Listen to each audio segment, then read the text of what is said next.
Good morning and welcome back to South Florida Sunday. Sharina with you. And today we are talking about shoulder and elbow injuries with our expert, Dr. Jonathan Levy. He is an orthopedic surgeon with the Levy Shoulder Center at the Paley Orthopedic and Spine Institute at the West Boca Medical Center. Now, if you recognize the name, it is no mistake because Dr. Levy is internationally recognized as a leader in shoulder and elbow surgery. And if I'm not mistaken, your practice is also the leading referral center for complex shoulder and elbow problems, right? Sure, yeah. So I was part of the Holy Cross orthopedic group for 16 years, where I was chief of orthopedics there and really established a tertiary care referral center for complex and even the most simple shoulder and elbow problems. And since January, I joined the Paley Institute and have launched sort of a satellite in West Boca. Okay. And we've launched the Levy Shoulder Center, and it is a little bit of a misnomer just because it's not just shoulder injuries that I take care of. I do elbow injuries as well. So shoulder and elbow surgery is my subspecialty area of interest. And yeah, I've been able to maintain a steady, busy practice taking care of simple, complex fractures, dislocations, tears, and quite a bit of arthritis. And we do quite a bit of shoulder replacement surgery as well. Now, there are so many things that could cause a shoulder or elbow injuries from like playing sports, a fall, or aging sometimes, accidents. What are some of the signs that the shoulder injury might be serious and you need to seek some orthopedic help? Yeah, I mean, there are definitely those that are serious enough that you don't even want to wait to get an appointment with someone like me. You want to go to the emergency room. So if you have a significant fall and you think you might have felt a bone break, or you might have dislocated your elbow or your shoulder, those are one of those things where you really just need to go to an urgent care center or an emergency room to get those acutely evaluated, because you don't want to be with a broken, fractured arm that's dislocated. They just require a little bit more of immediate emergency room type of attention. But I think the things that I see in my office the most, probably the most common shoulder injury that I see relates to rotator cuff injuries. Yeah, I had one of those. Interestingly, though, what's interesting about rotator cuff injuries, 80% happen with natural wear and tear.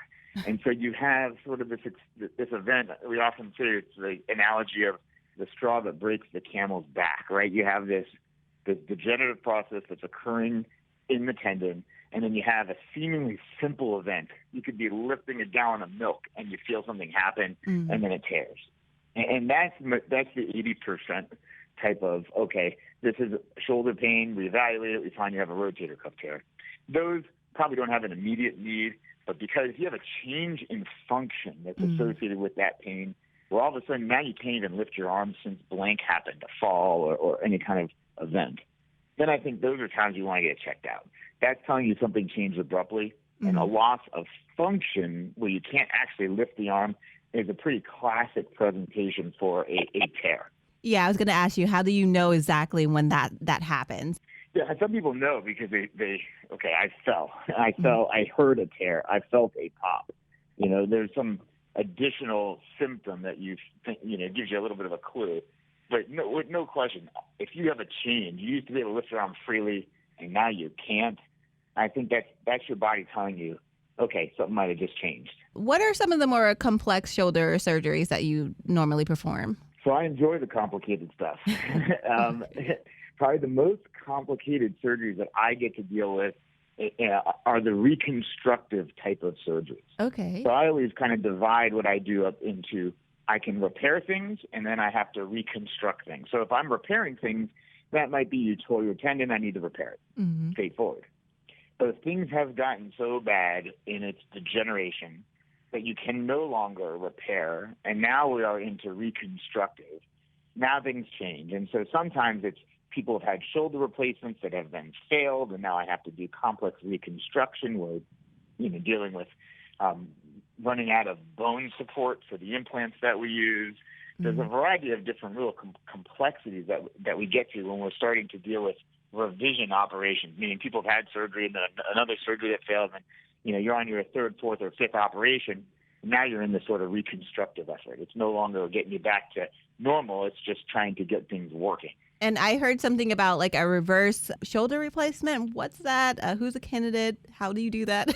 Yeah, so talk about a revolution in the field that you're a part of. So I joined, I had an interest in shoulder surgery early when I was doing my training, and I decided to do a subspecialty fellowship in 2005. And there's a gentleman who's actually a mentor of mine and one of my close friends, Mark Frankel.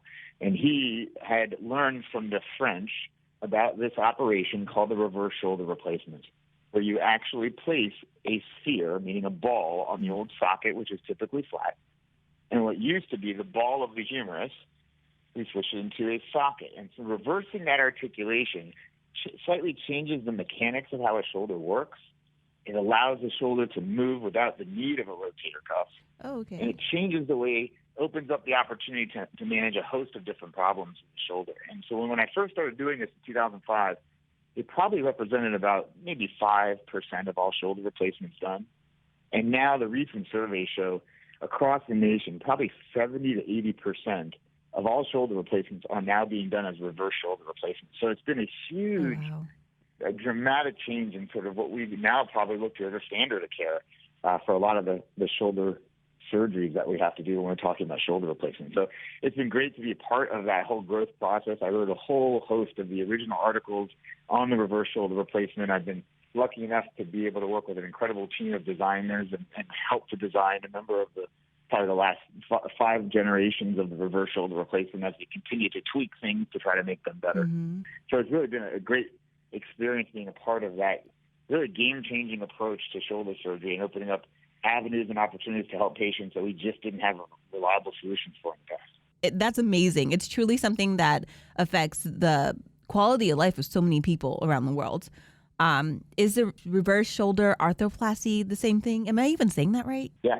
An arthroplasty is a replacement, and so a reverse shoulder arthroplasty is what we call that reverse articulation, the reverse ball and socket change. Okay.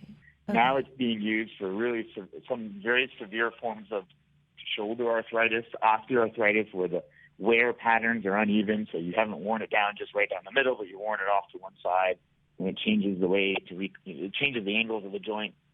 We use it in the setting of really bad fractures of the shoulder, so that's also a common use, and it's become the sort of the way we approach almost every revision shoulder replacement surgery. I hate to say everyone, but a good, probably 90% of the revision shoulder surgeries that we're doing are being done with a reverse shoulder replacement. So those are the kind of the common reasons. And then there's a variety of other reconstructive efforts like that fractures that have healed badly or fractures that have never healed. So there's a few other reasons we do it. But I'd say the classic is this rotator cuff tear arthropathy. That's what it was originally designed for. How long does that typically last in like the average person that gets it done? That is an awesome question, and I wish that we had enough data to answer it. So I can tell you that we now have large series of patients that are reaching 10 years. Okay. And remember, this just got launched in, let's say, 2005, and really when it was first being used, it was being used in really lower demand patients probably in their 70s and 80s. And so, unfortunately, we don't get 15-year follow-up on a lot of those patients just because they pass. So now we're starting to use it in younger patients. We're going to start to see how do people do at 15 and 20 years. I can tell you at 10 years, we're not seeing deterioration in function. We're not seeing concerning X-rays that we're worrying about. So I think the data as we push into 15 and 20 years, we're going to have pretty strong evidence to support its long-term use. So when I counsel my patients, I tell them, I'd like to tell you it's going to be a 15, 16 years, but we don't know how this fails. It can wear out in a variety of different ways.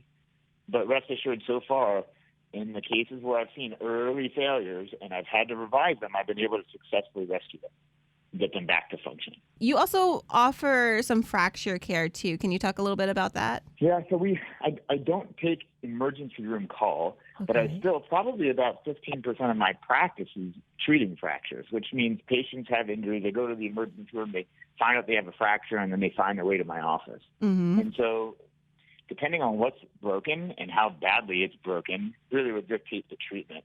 And I think that decision-making is really the critical decision, right? It's what you do when you first evaluate a fracture, it really predicts how patients will do, whether you choose to not operate or to operate and fix the fracture, or even operate and replace the joint that was fractured. Getting that appropriate assessment to make the right decision at the beginning really is really the most important thing.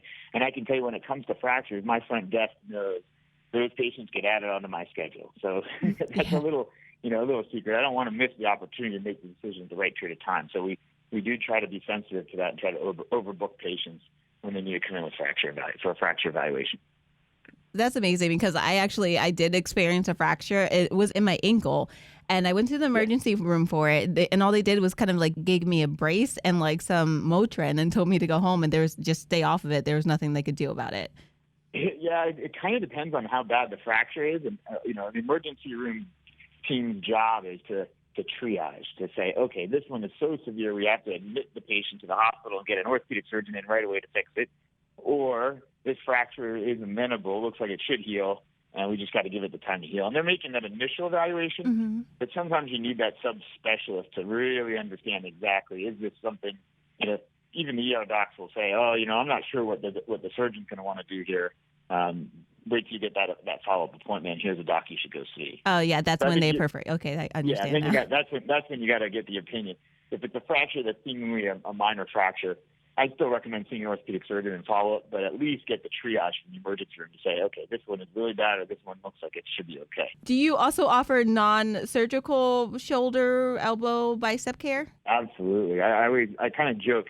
I have a shoulder and elbow fellow who works with me every year. I'm on a 10th fellow, and I always joke in the beginning of the year. I said, you're going to realize that 50% of the people come into my office thinking they need surgery, and I need to talk them out of it. And the other half are ready for surgery and book it. It'll probably be me. We do it all the time. I give cortisone injections. We do PRP injections. There's a variety of non-surgical treatments. We have great relationships with physical therapists. A variety of non-surgical efforts are being used all the time to treat patients. And there's so many of the operations I do that are really the patient's choice when they're ready. And so I don't ever force surgery on people in those sort of seemingly more elective decisions, like, am I ready to have my shoulder replaced? Those are decisions that are personal and affected by how your quality of life is independently influenced. And I can always, my job is to say, okay, you're a candidate for this operation when you feel you're ready. And then, when you're ready, then we get serious and we start the planning process. Has there been a time where you looked at the non-surgical aspect of it first, and then you're like, okay, well, that didn't work, I'm going to go on to the next phase? I like to say that's my rule. Very few things where I look the patient in the eye and say, you can't wait on this, we've got to operate. I think there's always choices in life, and the choice to live even with, loss of function and pain is still a choice. It's not one that people often choose, but I think you have to embrace the opportunity of using surgery as a last resort option for most decisions. There are times where I think it might make a difference, and I'll let you know when that happens. But non-surgical treatment is always the first thing on my mind. And as much as I enjoy operating, I want to have good results. And picking the right timing and the right patients is all about kind of making sure you have the best results. That was Dr. Levy with the Levy Shoulder Center at the Paley Orthopedic and Spine Institute at West Boca Medical Center. How can people get in touch with you, set up an appointment, learn more? Yeah, so our office phone number is 561-922-9112. There's information on the PaleyInstitute.org website, PaleyInstitute.org, as well as information on my personal website, which is shoulder-and-elbow.com. And plenty of opportunities to learn about a lot of the common things that we treat. But certainly if you have any issues, call, make an appointment, and we do our best to make sure that between myself, my two physician assistants, my athletic trainer, and my shoulder and elbow fellow, that we have plenty of hands on deck to be able to help out and get patients' appointments in as expedited fashion as best we can. All right. Well, there you have it. Thanks for chatting with us, Dr. Levy.